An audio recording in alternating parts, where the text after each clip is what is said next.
사랑하는 성도님들 반갑습니다. 한 주간 어떻게 은혜 안에서 잘 감당하셨나 모르겠습니다. 주일날 아침 함께 찬양하고 예배하면서 하나님을 영화롭게 하고 또 하나님이 예비하신 놀라운 은혜와 기쁨들을 또 충만히 누리는 은혜의 시간 되기를 원합니다. 다 같이 묵상기도 드리심으로 주일낮 온라인 가정예배를 하나님께 드리겠습니다. 다 같이 묵상기도 하겠습니다. 아버지,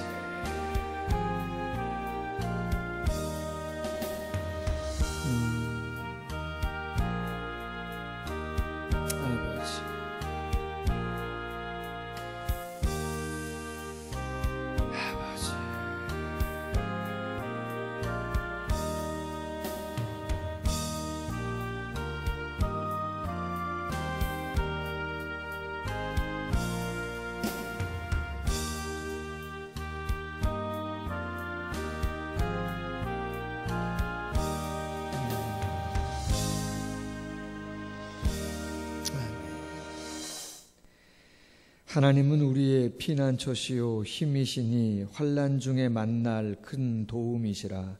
그러므로 땅이 변하든지 산이 흔들려 바닷 가운데에 빠지든지 바닷물이 솟아나고 뛰놀든지 그것이 넘침으로 산이 흔들릴지라도 우리는 두려워하지 아니하리로다. 아멘. 찬송가 2장 함께 찬양하겠습니다.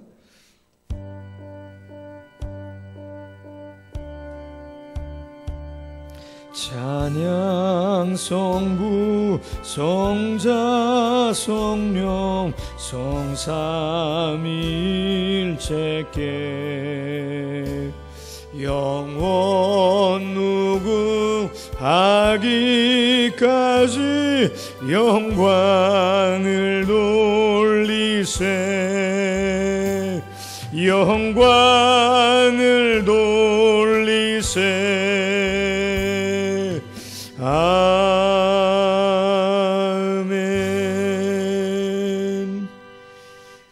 교독문 13번 시편 23편 함께 교독하겠습니다. 교독문 13번 시편 23편입니다. 여호와는 나의 목자시니 내게 부족함이 없으리로다. 그가 나를 푸른 풀밭에 누이시며 내 영혼을 소생시키시고 자기 이름을 위하여 의의 길로 인도하시는도다. 내가 사망의 음침한 골짜기로 다닐지라도 해를 두려워하지 않을 것은 주께서 나와 함께 하시니라. 주의 지팡이와 막대기가 나를 안위하시나이다. 주께서 내 원수의 목전에서 내게 상을 차려주시고 내 평생의 선하심과 인자하심이 반드시 나를 따르리니 내가 여호와의 집에 영원히 살리로다. 아멘. 다 같이 참회의 기도 드리겠습니다. 아버지,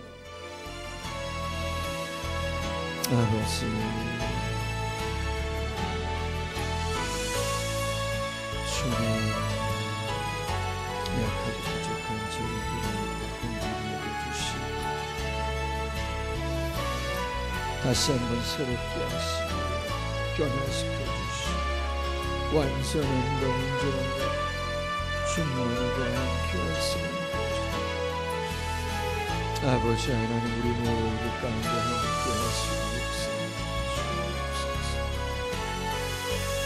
아멘. 주님 모두 가운데 함께 하시고 은혜를 베풀어 주시옵소서.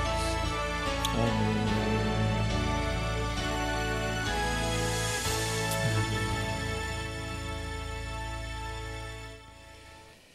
다 같이 사도신경으로 신앙 고백합니다.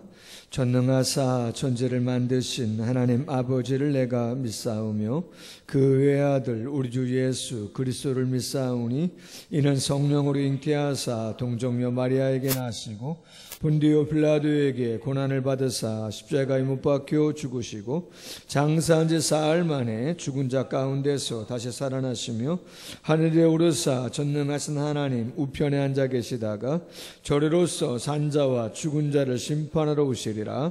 성령을 믿사오며 거룩한 공회와 성도가 서로 교통하는 것과 죄를 사하여 주시는 것과 몸이 다시 사는 것과 영원히 사는 것을 믿사옵나이다. 아멘.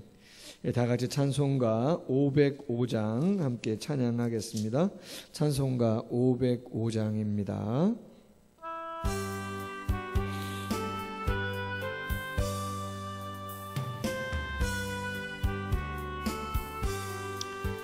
온 세상 위하여 나 복음 전하리.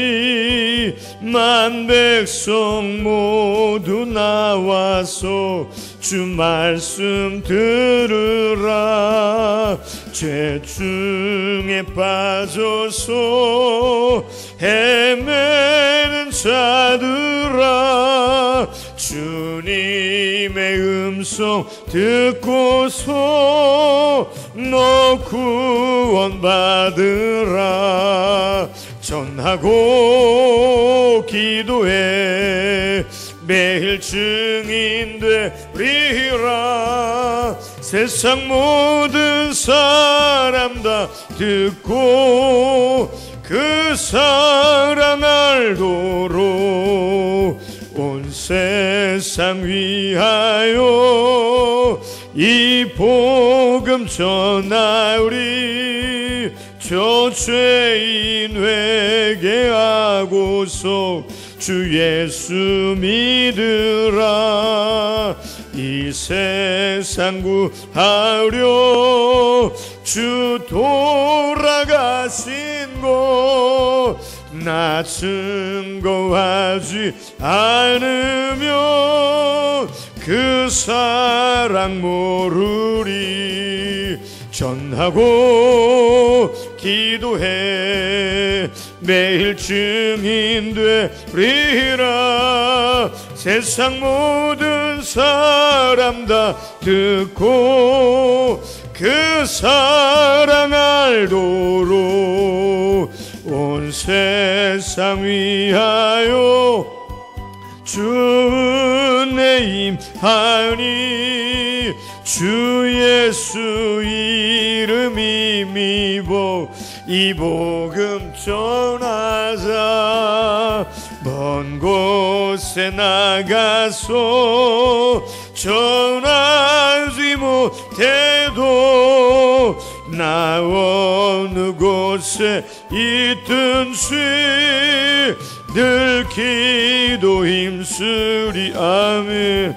전하고 기도해 매일 증인 되리라. 세상 모든 사람 다 듣고 그 사랑 알도록. 아멘. 고준석 강도사님 기도해 주시겠습니다. 기도하시겠습니다. 오늘도 살아계셔서 하늘 보좌에서 다스리시는 하나님 아버지, 오늘도 저에게 귀하고 복된 주일을 허락하여 주시니 감사를 드립니다. 당신의 말씀을 허락하여 주시고 또 인생들로 하나님을 예배하며 그 나라 잔치에 함께하게 하심에 감사와 영광과 찬송을 올려드립니다.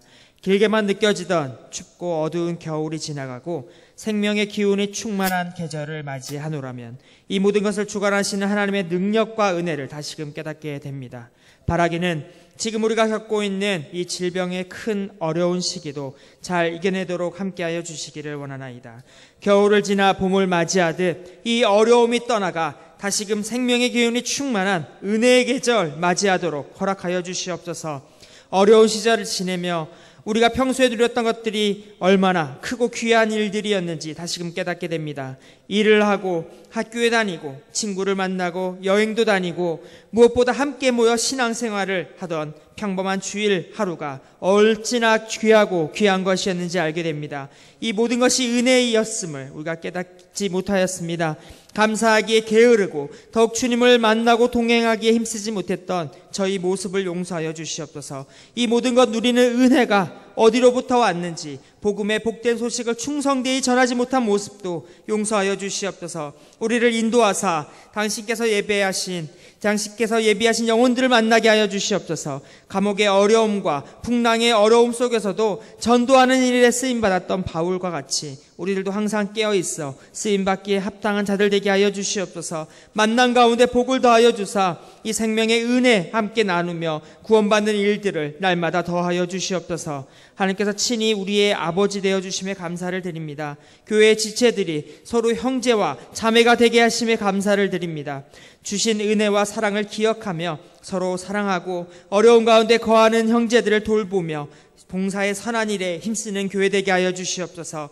모일 때에나 서로 부름받은 일상의 자리를 지킬 때에도 그리스도의 향기를 드러내는 자들 되게 하여 주시옵소서. 저희들의 가정이 이 땅에서 천국의 본이 되게 하여 주시옵소서. 서로를 향한 원망과 불평을 버리고 사랑과 존경을 가득하게 하는 가정 되게 하여 주시옵소서. 부모를 공경하며 형제의 우애와 자녀에 대한 사랑으로 가득한 복된 가정들이 다 되게 하여 주시옵소서. 어려운 상황에서도 각자의 일터에서 수고하고 애쓰는 일꾼들 기억하여 주시옵소서. 이 상황을 이겨낼 힘과 지혜도 주시며 새로이 나갈 열린 길로 인도하여 주시옵소서. 투표를 통해 지도자를 뽑았습니다. 뽑는 것으로 끝나는 것이 아니라 그들이 계속해서 직분을 잘 감당하도록 기도한 저희들 되게 하여 주시옵소서. 세워진 지도자들이 공정하고 지혜롭게 맡겨진 직분을 감당하는 자들 되게 하여 주시옵소서. 다시 우리의 모습을 돌아보며 흐트러진 몸과 마음을 정돈하여 아버지의 은혜의 보좌 앞으로 나아가기를 원합니다. 주여, 우리들이 신령과 진정으로 아버지께 예배 드리는 자들 되게 하여 주시옵소서. 오늘도 단위에 세우신 종의 입술을 여시사 생명과 능력의 말씀을 허락하여 주시옵소서. 이 복되고 귀한 말씀을 마음에 새기고 한 주간도 붙들고 살게 하여 주시옵소서. 순종하던 이들을 통하여 오늘도 당신의 말씀이 이 땅 가운데 살아 역사함을 보게 하여 주시옵소서. 이 모든 것에 감사드리며 예수 그리스도의 이름으로 기도드렸습니다. 아멘. 예, 하나님의 말씀 신약성경 사도행전 28장 23절부터 29절 말씀까지입니다. 사도행전 28장 23절부터 29절 말씀까지 제가 봉독하도록 하겠습니다. 그들이 날짜를 정하고 그가 유숙하는 집에 많이 오니 바울이 아침부터 저녁까지 강론하여 하나님의 나라를 증언하고 모세의 율법과 선지자의 말을 가지고 예수에 대하여 권하더라. 그 말을 믿는 사람도 있고 믿지 아니하는 사람도 있어 서로 맞지 아니하여 흩어질 때에 바울이 한 말로 이르되 성령의 선지자 이사야를 통하여 너희 조상들에게 말씀하신 것이 옳도다 일렀으되 이 백성에게 가서 말하기를 너희가 듣기는 들어도 도무지 깨닫지 못하며 보기는 보아도 도무지 알지 못하는도다.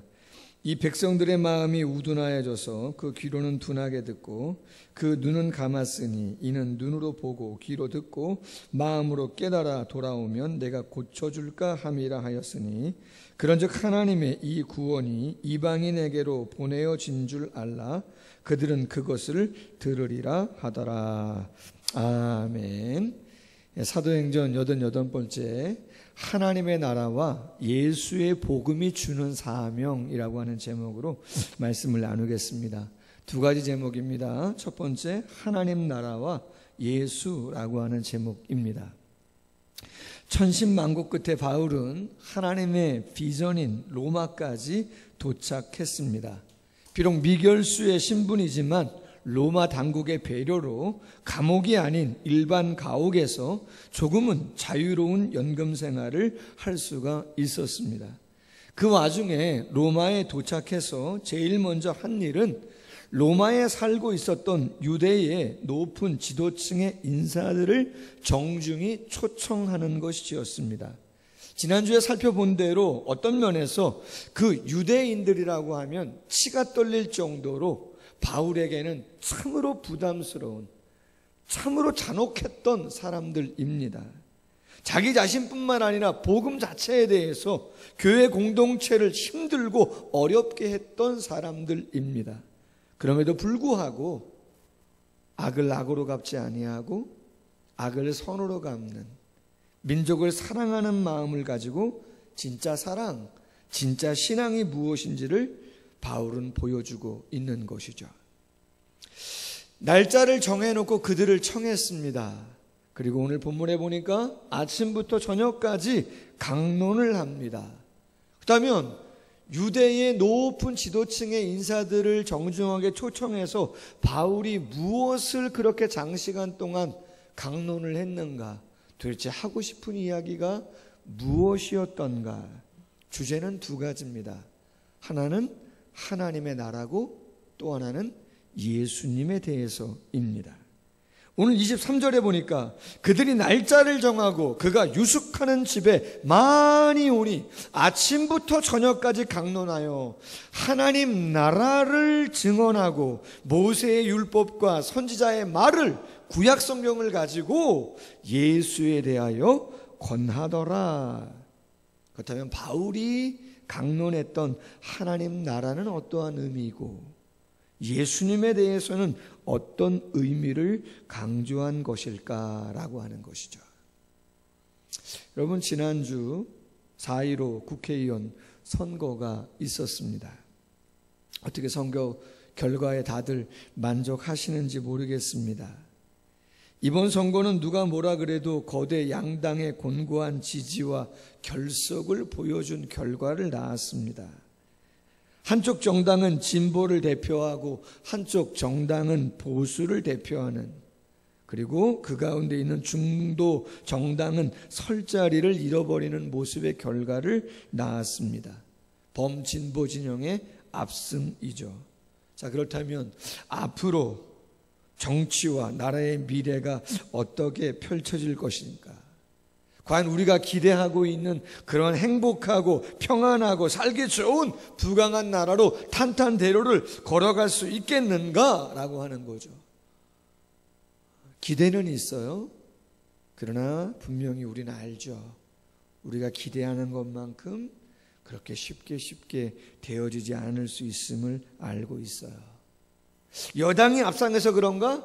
아니요. 야당이 압승을 했다 할지라도 분명 앞으로의 미래가 어느 정당, 어느 인물이 주도를 하더라도 쉽지 않을 수 있다라고 하는 것이죠. 저는 설교 시간에 정치 이야기를 하려고 하는 것이 아니고 하나님 나라에 대한 이야기를 하려고 하는 것입니다. 자, 그렇다면 왜 진보 진영이든 보수 진영이든 압승을 해도 완전한 행복과 만족을 이끌어가기 어려울까라고 하는 것이죠. 여러분, 우리가 잘 알고 있는 대로 대한민국 최상위법 헌법의 제1조 제1항과 2항은 이렇게 되어져 있습니다. 1항, 대한민국은 민주공화국이다. 2항, 대한민국의 주권은 국민에게 있고 모든 권력은 국민으로부터 나온다. 이렇게 되어 있습니다. 우리 대한민국 민주공화국, 민주주의하는 나라다. 주권은 국민에게 있고 모든 권력은 국민으로부터 나오는 것이지 어떤 특정한 개인이나 세력에 의해서 되어지지 않는다. 맞죠? 자, 그렇다면 이 자유민주주의 대한민국의 정치와 제도, 삶은 완벽한가? 결함이 없는가? 갈등이 없는가? 라고 하는 것이에요. 그렇지 않죠? 선진국이라고 하는 민주주의를 꽃피운 유럽이나 미국이나 많은 나라들, 그 안에도 빈부의 격차, 노사의 갈등, 세대 간의 갈등, 지역 간의 갈등, 심지어는 같은 정당 안에서도 수많은 갈등과 어려움들이 있는 모습을 보죠. 그럼 사회주의는 괜찮은가? 그건 말할 것도 없죠. 세계 역사 가운데 사회주의나 공산주의를 표방한 나라치고 세계에 선한 영향력을 끼친 나라들이 그렇게 있습니까? 그렇지 않죠. 대한민국은 자유의 가치가 얼마나 소중한 줄 알기에 그 자유, 민주주의를 수호하고자 얼마나 많은 피와 땀을 흘렸는지 우리는 알고 있습니다. 그럼에도 불구하고 정권이 바뀌고 인물이 바뀌고 법과 제도를 수정하고 또 무엇인가 애를 씀에도 불구하고 완벽하지 못한 안타까운 모습들을 보게 됩니다. 그렇다면 여러분, 이유가 뭡니까? 그것은 대한민국 헌법 제1조 2항에 답이 있어요. 이렇게 되어 있죠. 대한민국의 주권은 국민에게 있고 모든 권력은 국민으로부터 나온다. 목사님 되게 위험한 발언하시는 것 같다고. 그럼 그 헌법 조항이 잘못된 것입니까? 대한민국의 주권은 국민에게 있는 게 맞는 것이고 대한민국의 모든 권력은 국민으로부터 나오는 것이 맞는 거 아닙니까? 이 세상 나라, 대한민국이라고 하는 이 땅의 나라는 그런 거 아닙니까? 헌법을 부정합니까? 아니요. 절대 부정할 수 없는 가치죠. 그러나 이 땅의 나라가 어떠한 정치 형태, 어떠한 위대한 인물, 어떠한 법과 어떠한 제도를 만들다 할지라도 이 땅의 모든 것들은 완벽할 수 없어요. 그 근본적인 이유를 말씀드리고 싶은 거죠. 근본적인 이유가 뭐예요? 그렇죠. 모든 권력의 원천이라고 하는 그 국민, 인간, 타락한 인간, 에덴에서 추방당한 인간, 하나님으로부터 떠나 있는 인간, 이기심과 교만과 정욕과 욕심에 권력욕에 사로잡혀 있는 그 타락한 인간이 있는 한, 그 인간이 모여서 무엇인가를 애쓰고 노력하는 한, 그것이 주가 되는 한, 당연히 머리를 맞대고 고민하고 애쓰고 땀 흘리고 최선을 다하는 것이 맞지만 그럼에도 불구하고 거기에는 완벽함과 모두가 기뻐할 수 있는 방법은 찾아보기 어렵다. 우리가 너무나 잘 알고 있는 로마서 3장 10절이야.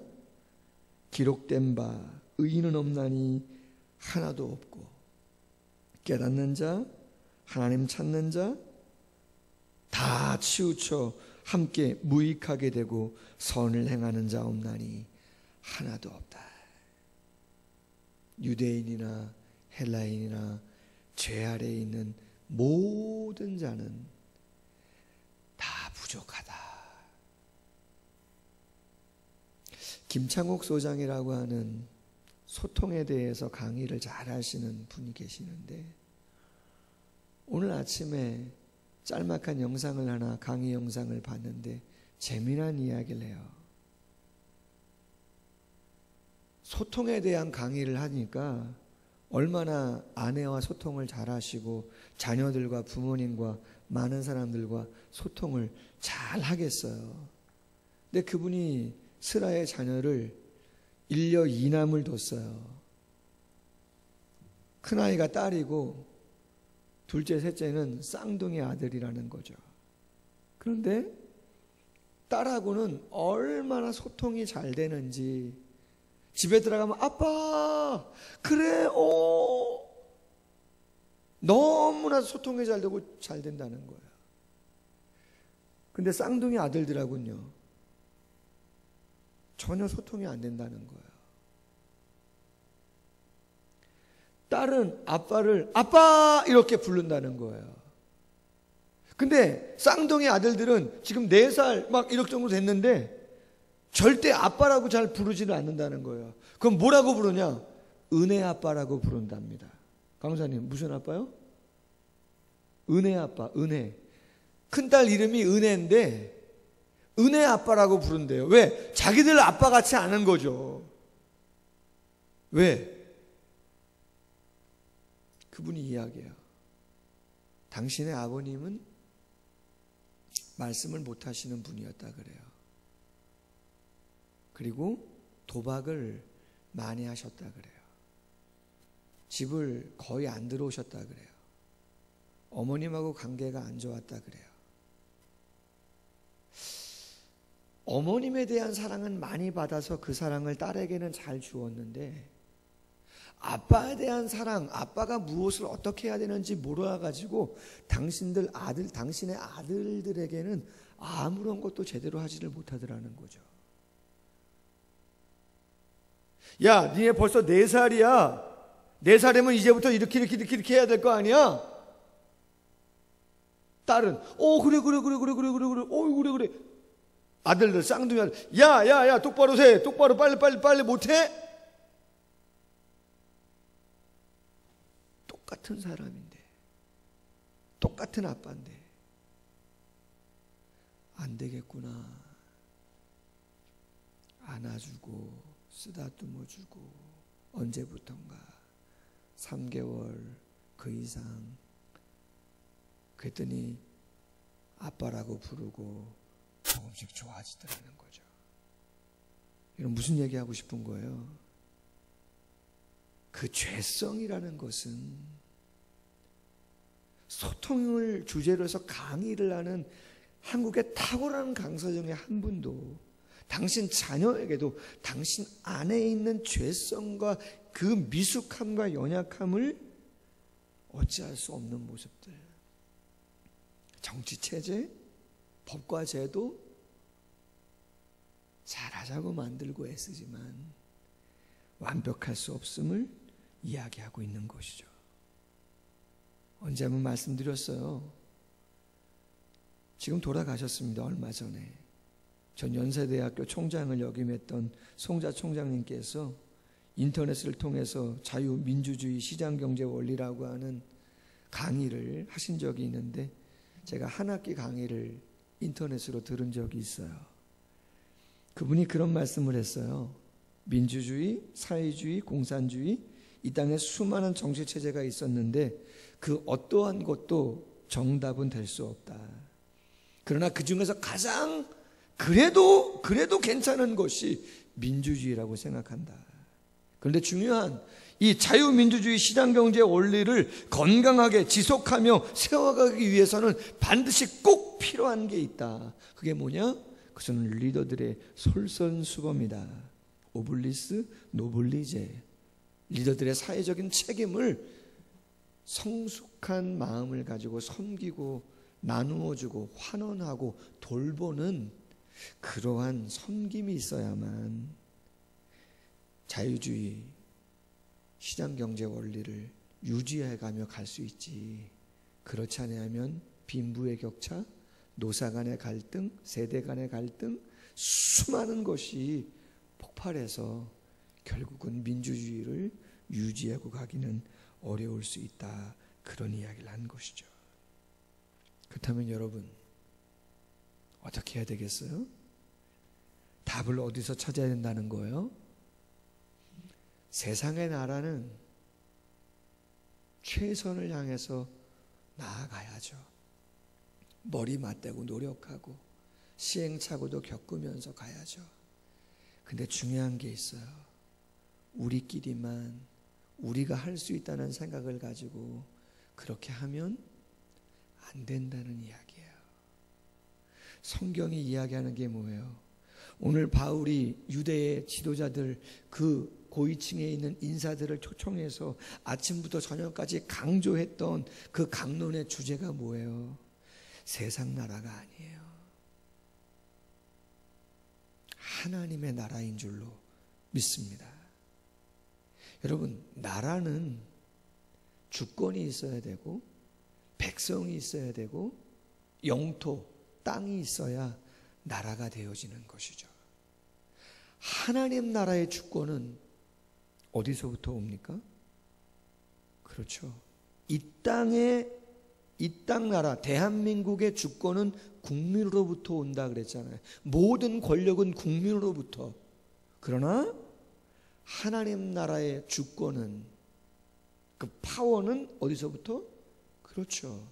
이 세상의 주인, 창조주 되시는 하나님의 절대 주권으로부터 오게 되는 줄로 믿습니다. 그럼 하나님 나라의 백성은 누구예요? 그 하나님으로부터 오는 절대적인 주권을 겸손히 아멘으로 화답하고, 우리는 그분의 피조물임을 고백하고 청지기임을 고백하고 그분의 소유권을 인정하고, 우리는 위탁받은 사용에 대한 권한만을 가지고 있는 청지기임을 기억하고 사용하는 백성들, 그리고 그 영역은 눈에 보이는 땅이 아니라 보이지 않는 마음의 영역, 내가 혼자 있는 곳, 교회, 가정, 직장과 사회, 모든 열방 가운데 하나님의 주권이 하나님의 청지기임을 인정하고 백성임을 인정하는 모든 사람들을 위해서 영향력이 미쳐질 때, 그것은 하나님의 나라가 되어지는 곳이고, 그 하나님의 나라는 이 땅의 나라와 법과 제도와 모든 영역을 가장 온전하게 세워갈 수 있음을 고백하는 것이죠. 여러분, 그래서 우리는 이 땅의 나라와 하나님의 나라, 두 나라에 동시에 속해 있는 사람들인 것이죠.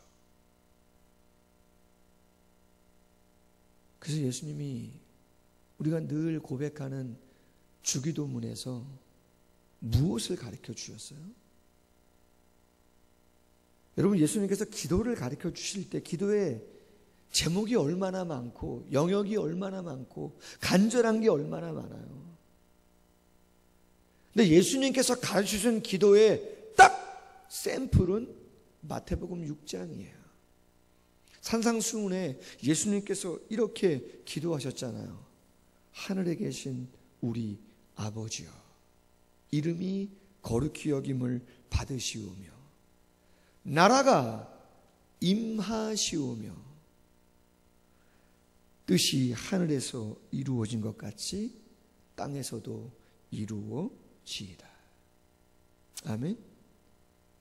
가장 이 나라를 위해서 필요한 기도, 내 자신과 내 가정과 자녀와의 관계 속에서, 부부와의 관계 속에서, 세상과의 관계 속에서 가장 중요한 기도와 간절한 기도의 제목은 하늘에 계신 우리 아버지요, 이름이 거룩히 여김을 받으시오며 나라에 임하시오며 뜻이 하늘에서 이룬 것 같이 땅에서도 이루어지기를 원합니다.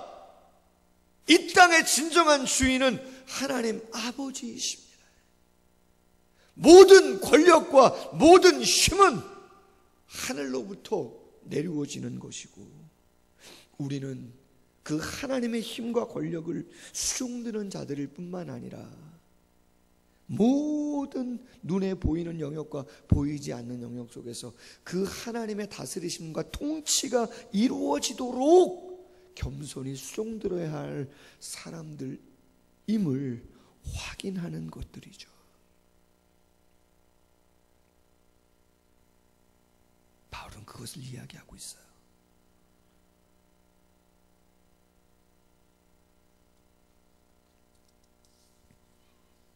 바울의 강론을 듣고 있는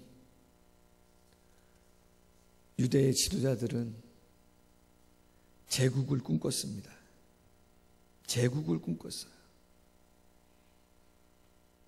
유대 이스라엘만의 정치, 군사, 경제, 다윗의 자손이 왕권을 갖고 와서 로마의 압제로부터 벗어나는 제국을 꿈꿨죠. 그러나 그 꿈은 하나님이 원하시는 꿈이 아니었던 것이죠. 그렇다면 여러분, 그 하나님의 나라를 어떻게 이루어갑니까? 오직 예수님이 필요하죠. 왜요? 죄악을 가지고는 하나님의 주권을 인정할 수 없고 나의 죄악을 해결할 수 없고 어느 곳에서도 하나님의 뜻보다는 우리 개인의 욕심과 욕망을 앞세울 수밖에 없기 때문에 우리는 예수 그리스도의 보혈과 성령의 능력이 필요한 것이죠. 그래서 하나님의 나라와 예수님에 대해서 강론을 한 것이죠. 사랑하는 여러분, 바울이 로마까지 가서 복음을 전하고자 했던 유대의 지도층들에게 가장 먼저 이 사실을 알렸던 간절한 이유가 무엇입니까? 세상을 지배했던 로마도 하나님의 성민이라고 부름을 받았던 이스라엘도 이 하나님의 나라에 대한 비전을 갖지 아니하고는 오직 예수 그리스도의 보혈의 공로와 성령의 능력으로 다스리심을 받지 아니하고는 온전한 답이 될 수 없기에 성경을 통해서 메시지를 증거하고 있는 것이죠. 코로나19로 인해 가지고 교회 활동들을 못하다 보니까 또 강단 기도를 하면서 시간이 좀 있어서 기독교로 본 세계 역사라고 하는 호서대 학장님이신 김동주 교수님이 쓴 그 책을 1000페이지가 좀 더 되는데 사만 놓고 읽지 못했다가 읽고 있는데 고대사야부터 쭉 역사를 읽으니까 너무 좋아요. 역사를 좋아하는데 로마의 역사를 보게 되어지는데 그 로마에 있는 수많은 황제들, 절대 권력, 그 말로가 어땠나? 뿐만 아니라 우리나라 조선 500년의 역사 과연 어땠나? 민주화를 겪으면서 지난 시간 이 나라가 어떠한 과거의 역사를 밟아왔는가? 왜 그러한 안타까운 일들을 겪는가? 답은 정치, 제도, 규범, 애쓰고 노력해야 되지만 정답은 아니죠. 정답은 오직 하나님의 나라와 예수 그리스도의 복음인 줄로 믿습니다. 두 번째 제목, 하나님 나라와 예수의 복음이 주는 사명이라는 제목입니다. 여러분, 바울이 이렇게 강론을 했더니 반응이 두 가지로 나타납니다.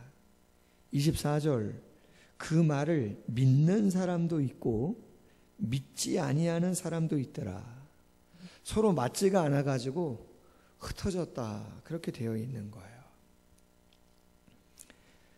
어째서 한쪽은 믿고 한쪽은 믿지 않았을까?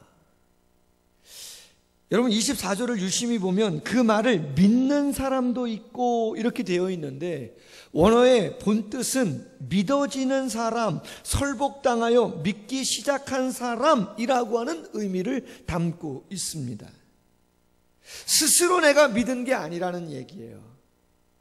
믿은 사람은 믿어지기 시작해서 믿게 됐다라고 하는 것이에요. 개인의 의지가 아니라는 이야기예요. 우리는 알고 있잖아요. 말씀을 들을 때 하나님의 성령이 바람처럼 찾아오셔서 믿어지게 되어지는 것이죠. 말씀이 깨달아지는 것이죠. 받아지는 거예요. 인정하는 거예요. 고백하게 되어지는 것이죠. 바요나 시몬아, 내가 복이 있다. 이를 너에게 알게 한 것은 혈육이 아니고 하늘에 계신 내 아버지다. 네가 방금 주는 그리스도시요 살아계신 하나님의 아들이라고 고백했는데, 바요나 시몬아, 네가 복이 있는데 그 고백을 해서, 그러나 그 고백을 하게 한 것은 내 개인의 의지가 아니고 혈육이 아니고 하늘에 계신 아버지다. 요한복음 1장 12절, 영접하는 자, 곧 그 이름을 믿는 자들에게는 하나님의 자녀가 되는 권세를 주셨으니 이는 혈통으로나 육정으로나 사람의 뜻으로 나지 아니하고 오직 하나님께로부터 난 자들이니라. 아멘. 여러분, 믿음은 내가 믿겠다가 아니고 내가 교회에 나온 것 같고 내가 결정하고 결단한 것 같지만 보이지 않는 하나님의 성령께서 우리의 마음을 움직이시고 듣게 하시고 깨닫게 하시고 인정하고 고백하는 그러한 은혜를 베풀어 주신 줄로 믿습니다. 그래서 믿음이 생긴다는 것은 내 행위의 열심의 문제가 아니고 하나님의 은혜가 강권인 것이죠. 지난주 금요일 날 생명의 삶 묵상 에세이에 라준성 목사님의 경험담이 실렸습니다. 뭐 이런 내용이죠. 95세 되신 할아버지에게 예수님을 전한 일이 있다는 거예요. 그런데 병상에 누워있는 95세 되신 할아버지가 계속 뭔가를 중얼중얼거려요. 손자에게 물어봤더니 주문을 외우고 계시는 거랍니다. 목사님이 이렇게 말합니다. 할아버지, 천국이 있습니다. 예수님 믿고 천국 가셔야죠. 그랬더니 할아버지가 뭐라 그래요? 50년 전 내가 병에 걸렸을 때 남녀호랑개교 주문을 외우고 나왔어요. 50년 동안 나를 지켜준 남녀호랑개교를 어떻게 배신할 수가 있어요? 그때 성령님께서 라 목사님에게 지혜를 주셨다는 거죠. 이렇게 말씀했다 그래요. 남녀호랑개교를 배신하는 게 아니라 할아버지, 본래의 아버지께로 돌아가는 거예요.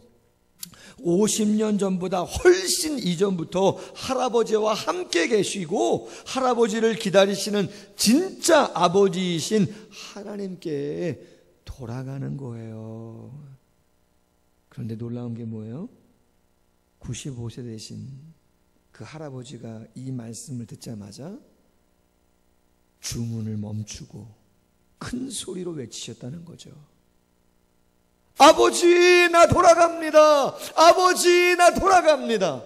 조금까지만 해도 남녀호랑개교의 주문을 외우고 50년 동안 외우면서 오신 분이 복음을 접하고 나서 어떻게 그 한순간 그 남녀호랑개교의 미신을 다 떨쳐버리고 돌이킬 수가 있었을까?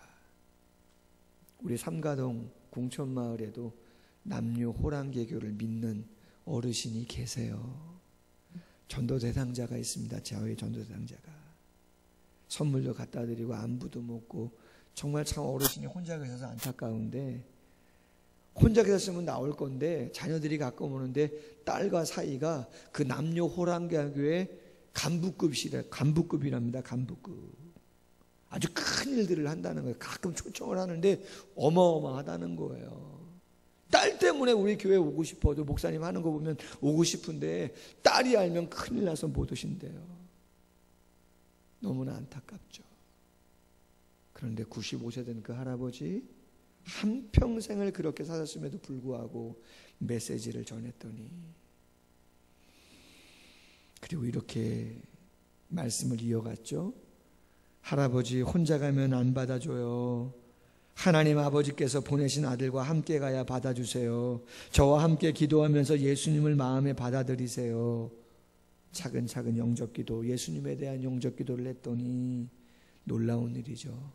아멘으로 받는 거죠. 그리고 그날부터 찬송가 테이블 틀어놓고 찬송가를 따라하다 얼마 지나지 않아 진짜 아버지가 계신 천국으로 부름을 받으셨다는 거죠. 할렐루야. 여러분, 제가 무엇을 지금 강조하려고 하는지 아세요? 유대인들 지도층에 있는 인사들, 대제사장, 장로, 서기관, 바리새인, 그들은 자신들의 의를 강조해요. 자신들의 공로를 강조해요.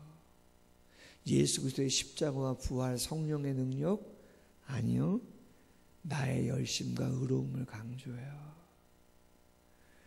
그러나 그것으로는 하나님 나라를 갈 수 없고, 하나님의 나라는 은혜로 믿음이 주어져서 믿어진 자가 가는 것인데, 겸손한 마음으로 그 하나님 나라의 가치를 알고 그 하나님 나라의 사명을 알고 예수 믿는 자의 사명을 알고 청지기로서 제국이 아닌 제사장 나라로 겸손히 섬기며 우리가 있는 이 모든 곳에 하나님 나라를 이루어가고자 그 사명을 가진 자들에게 하나님이 은혜를 주신 것이고 능력을 주신 것이고 그렇게 사용하셔서 변화를 이루어 가기를 원하신 줄로 믿습니다. 믿는 자들은 당신들 믿게 된 것이 그렇게 된 것이라고 이야기했을 것이고, 믿지 않는 자들에게 바울이 뭐라고 이야기해요? 오늘 26절 이하 이사야 선지자가 우시야 통치 가운데에 하나님을 제대로 섬기지 못했던 백성들의 모습을 유대 지도자들이 보이자 동일하게 말하는 거예요. 26절, 이 백성에게 가서 말하기를 너희가 듣기는 들어도 도무지 깨닫지 못하며 보기는 보아도 도무지 알지 못하는도다. 이 백성들의 마음이 우둔하여서 그 귀로는 둔하게 듣고 그 눈은 감았으니 이 눈으로 보고 귀로 듣고 마음으로 깨달아 돌아오면 내가 고쳐줄까 함이라. 말씀을 전하지만 마음이 둔하고 눈이 멀고 귀가 멀어서 제대로 하나님의 말씀을 듣지 않는다. 그래서 어떻게 했다는 거예요? 어떻게 되었다는 거예요? 결론이 28절, 그런즉 하나님이 이 구원이 이방인에게로 보내어진 줄 알라 그들은 그것을 들으리라. 교만해서 자기의 의와 자기의 확신과 공로만을 자랑했던 유대인들, 이스라엘인들, 그들은 이 복음의 능력과 축복을 제대로 받아 누리지 못해서 그 축복이 어디로 갔다는 거예요? 예루살렘을 넘어 유대, 사마리아, 소아시아, 마게도냐, 아가야, 이제는 저 로마까지 유대인들이 그 복음에 대한 하나님 나라에 대한 진정한 축복을 받아야 됨에도 불구하고 그들이 교만하고 아집을 가지고 행위를 강조하며 하나님의 은혜에 대한 사모함을 놓쳤을 때 하나님은 축복의 그 추를 유대인 이스라엘 예루살렘으로부터 다른 지역, 다른 영혼 이방인들에게 돌려보냈고 그 하나님의 나라와 예수 그리스도의 복음을 깨닫는 자들을 통해서 놀라운 축복을 부여주시고 또 다른 놀라운 역사들을 이뤄가는 그러한 모습을 보여주셨다는 것이죠. 여러분, 말씀을 맺습니다. 바울이 로마에 가서 가장 먼저 한 일, 가장 간절하게 강론했던 내용이 무엇인가? 하나님의 나라와 예수 그리스도. 지금의 상황에서, 지금의 한국의 상황에서, 지금 우리의 교회와 내 자신과 우리의 가정에서 정말 가장 간절히 기도하며 사모해야 하는 것은 하나님의 주권의 통치입니다. 하나님의 다스리심이에요. 하늘에서 하나님의 뜻이 이루어진 것처럼 내 자녀에게도 내 마음에게도 그 연약함 속에도 하나님의 능력의 치유와 함께 하심이 다스려지기를 원합니다. 주님, 제 자신 교만한 마음을 가지고 종교 지도자들처럼 유대인들처럼 이스라엘 백성들처럼 그렇게 하지 않기를 원합니다. 왜? 우리 또한 죄인이기에, 우리 안에 죄성이 있기에 교만한 마음으로는 안 됩니다. 겸손히 예수 그리스도의 십자가와 부활의 능력을 마음에 담고 겸손히, 그리고 그 통치와 다스리심이 모든 곳에서 이루어지기를 원하는 마음을 가질 때, 그리고 그것을 사명으로 우리가 붙잡을 때 그 사명자에게 주시는 축복은 그 영혼에게, 그 가정에, 그 나라와 민족에 임하는 줄로 믿습니다. 우리가 순종하지 않으면 그 축복은, 사명을 감당하지 않으면 그 축복은 유대인에서 이방인으로 옮겨가는 것처럼 옮겨질 수밖에 없는 것이죠. 바라기는 우리가 그 사명을 잘 고백하며 감당함으로 하나님의 축복을 누리는 모두가 되기를 주님의 이름으로 소원합니다. 기도하겠습니다. 하나님 아버지, 그렇습니다. 우리는 이 땅의 나라와 하나님의 나라, 두 나라의 백성으로 살아가는 자들입니다. 이 땅의 나라에 협력하고 땀 흘리고 애쓰고 건강한 모습으로 세워가야 되는 것 당연한 것입니다. 그러나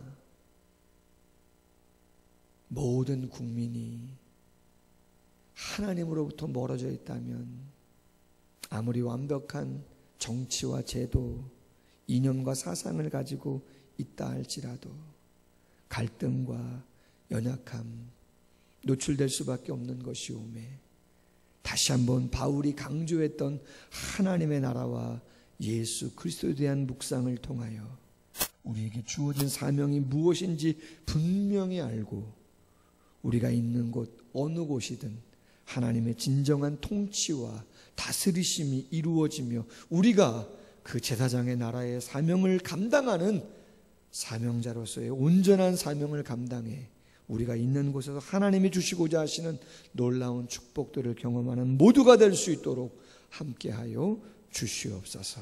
감사하며 예수님의 이름으로 기도하옵나이다. 아멘.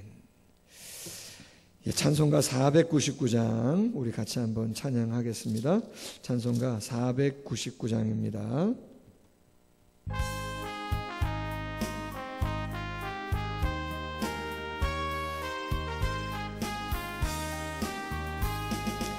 흑암에 사는 백성들을 보라. 수많은 심령 멸망하겠네.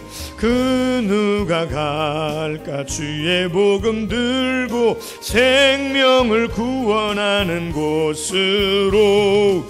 큰 권세 주께 있으니, 큰 권세 주께 있으니, 너는 가서 주의 복음 전하라. 주가 너 항상 지키리라. 구원의 문은 넓게 열렸으니 십자가 군병 일어나거라. 너희의 힘을 하나로 뭉쳐서 죄악의 쇠사슬을 끊어라. 큰 권세 주께 있으니, 큰 권세 주께 있으니, 너는 가서 주의 복음 전하라. 주가 너 항상 지키리라. 왜 너는 멸망길을 가로느냐? 주 음성 듣고 응답하여라. 널 구원하려 예수 죽었으니 생명의 참된 복음 전하라. 큰 권세 주께 있으니, 아멘. 큰 권세 주께 있으니, 너는 가서 주의 복음 전하라. 주가 너 항상 지키리라. 온전한 만민 승리의 그날에 영광과 찬송 주께 드리네. 속죄함 입어 구원받았으니 기쁘게 할렐루야 부르세. 큰 권세 주께 있으니, 큰 권세 주께 있으니, 너는 가서 주의 복음 전하라. 주가 너 항상 지키리라. 아멘. 찬송가 50장 봉헌송 3절만 함께 찬양하겠습니다.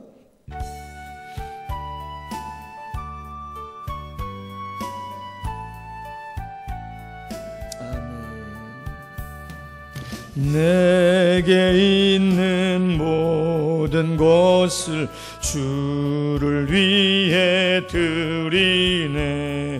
주의 성령 충만하게 내게 내려주소서. 주께 드리네. 주께 드리네. 사랑하는 구주 앞에 모두 드리네. 아멘. 기도하겠습니다. 하나님 아버지, 하나님의 나라와 예수 그리스도의 복음을 하나님 우리가 사명으로 받았사오니, 먼저는 은혜로 받고 그리고 사명으로 받았사오니 은혜에 대한 감사와 인정과 고백과 그것이 진정 우리의 삶의 영역 속에서 고백적인 삶으로 나타나게 하시고 우리에게 사명으로 주셨음을 다시 한번 확인하며 나라와 민족과 세계 열방이 신음하며 고통하는 이때에 과연 내가 어떻게 그 청지기와 사명자로서의 사명을 바르게 감당할 것인가를 고민하며 기도의 제목 삼는 우리 모두가 될 수 있도록 도와주시옵소서. 절대 자신의 의를 주관하거나 교만하거나 스스로의 아집에 빠지지 아니하도록 도와주시고 겸손히 죄인됨을 고백하며 오직 예수 그리스도의 십자가와 부활, 성령의 능력을 힘입고 말씀에 온전히 서서 시대적인 사명을 잘 감당할 수 있는 우리 모두가 될 수 있도록 함께하여 주옵소서. 귀한 예물 드리는 사랑하는 성도님들 모두를 축복하시되 가정에서 인터넷으로 예배하는 모든 성도님들 영혼마다 자녀들 가운데 육체가 연약한 영혼들과 심령 가운데 주여 긍휼 위에 긍휼을 베풀어 주시옵소서.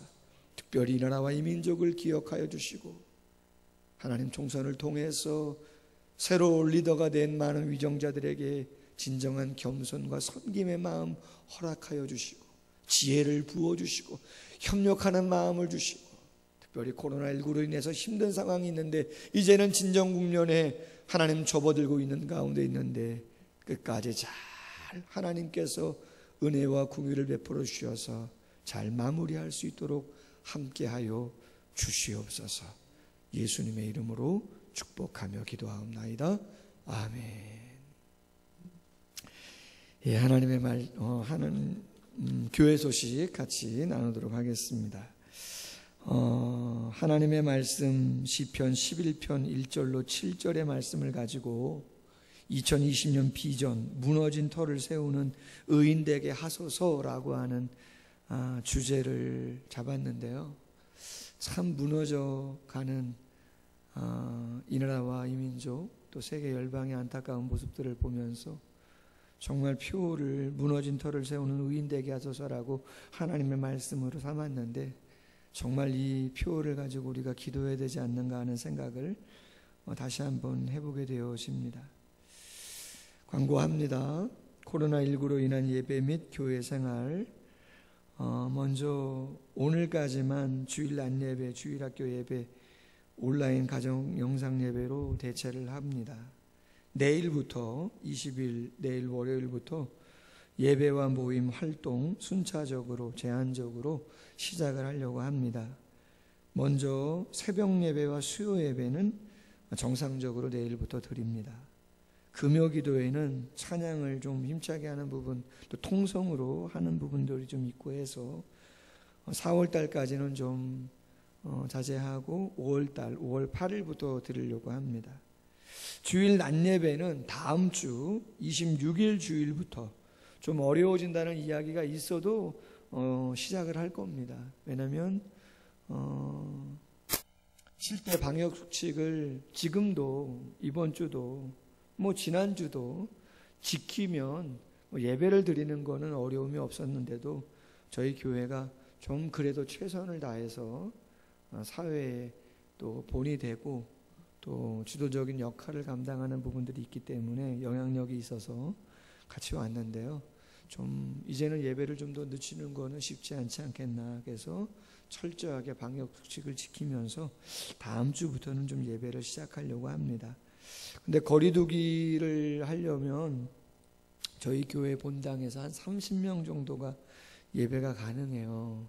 그래서 1부 9시, 2부 11시, 그리고 오후 2시 젊은 예배까지 3번 예배를 드리는데, 그래서 중직자 되시는 분들, 안수 집사님이나 장로님, 또 권사님 되시는 분들은 1부 예배 때 좀 와주시면 좋을 것 같고, 2부 예배 때는 기존 성도님들과 새가족 중심으로 해서 좀 예배를 드릴 수 있도록 해주시고, 2시 예배는 청년들, 그리고 청년을 자녀로 두신 우리 성도님들은 오후에 좀 와주셔도 될 것 같아요.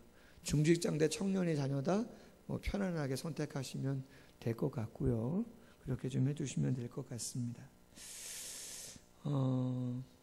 주일학교 예배는 학교 등교하고 개학 등교하고 맞추어서 좀 시작하는 게 적절하지 않겠나. 그래서 당분간은 예배와 신앙교육 자료를 제공하고 5월 10일 정도까지는 그렇게 가고, 개학이 5월 10일 이후로 가면 다시 운영위원회에서 한번 의논을 하도록 하겠습니다.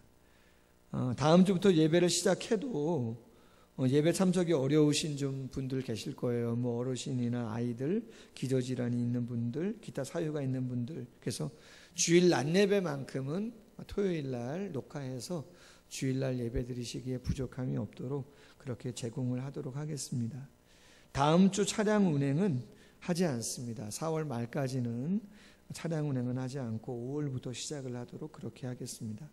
다음 주에 내일이죠. 당장 새벽 예배부터 오실 때 마스크 착용 꼭 하시고, 예배 시에도 마스크 착용해 주셔야 되고, 발열 체크 앞에서 할 겁니다. 방명록 작성 꼭 하셔야 되고, 한 줄에 2분씩, 2분 한 분, 2분 한 분 이렇게 앉으셔야 되기 때문에 제가 스티커를 붙여놓으면 그 스티커를 붙여놓은 곳에만 앉으셔야 됩니다. 그렇게 앉아서 예배할 수 있도록 그렇게 해주시길 바라겠고, 오늘 주보에 헌금과 관련해서는 계좌번호 안 넣는데 기존에 여러분들 사용하셨던 그 계좌번호로 좀 헌금하시면 될 것 같고, 뭐 다음 주에 오셔서 하시겠다 그러시면 그건 편하게 잘 모아두셨다가 한꺼번에 하셔도 되겠습니다.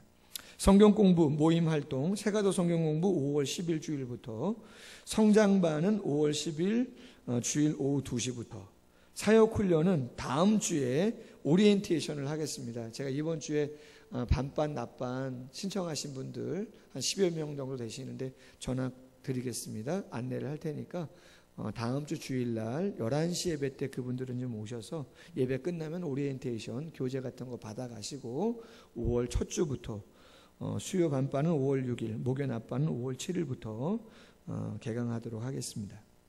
구역 예배는 5월 8일부터 개강하도록 하겠습니다. 전도 활동은 5월 하순에, 주일 점심 식사는 5월 10일 주일부터 점심 식사를 시작하도록 하겠습니다. 지금 이 내용들은 특별한 정말 어떤 큰 일이 벌어지지 않으면 그대로 다 실천하도록 그렇게 하겠습니다. 진행하도록. 운영위원회는 다음 주 주일 낮 12시 반에 있습니다. 저는 수원로에 임원 회록서기로 선출되었습니다. 순서대로 이렇게 하는 건데요. 또 제 차례가 와서 회록서기를 하게 되었습니다. 여러분들 기도 많이 해주시고 잘 노회를 섬길 수 있도록 그렇게 기도해 주시면 좋겠습니다. 모두가 힘겨운 시간을 보내고 있습니다. 특별히 환우들이 계시는데 많이 기도해 주시면 좋겠고요. 직장과 사업장, 나라, 민족, 한국교회를 위해서 기도해 주시고, 새로 뽑힌 위정자들, 또 코로나19로 애쓰시는 의료진, 정부 관계자들을 위해서도 기도를 많이 해 주시기를 바라겠습니다. 찬송가 620장 우리 1절말 찬양하고 축도함으로 예배를 마치겠습니다.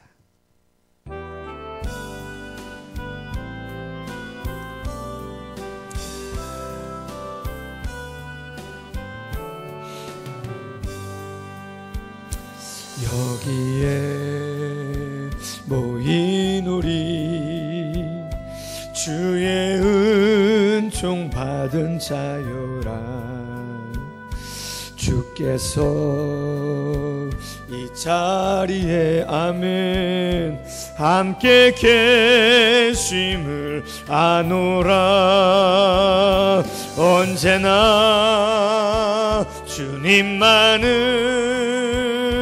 찬양하며 따라가리니 시험을 당할 때도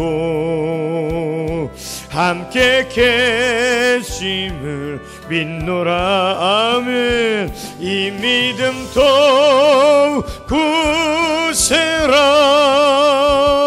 주가 지켜주신다. 어두운 밤에도 주의 밝은 빛 인도하여 주신다. 아멘. 기도하겠습니다. 이제는 주 예수 그리스도의 크신 은혜와 하나님 아버지의 극진하신 사랑하심과 성령의 교통하심이 이 시간 예배하는 모든 사랑하는 성도님들의 머리 위에, 가정 위에, 앞날 위에 이제로부터 영원토록 항상 함께 있을지어다. 아멘. 예, 감사합니다. 모든 예배 마치겠습니다.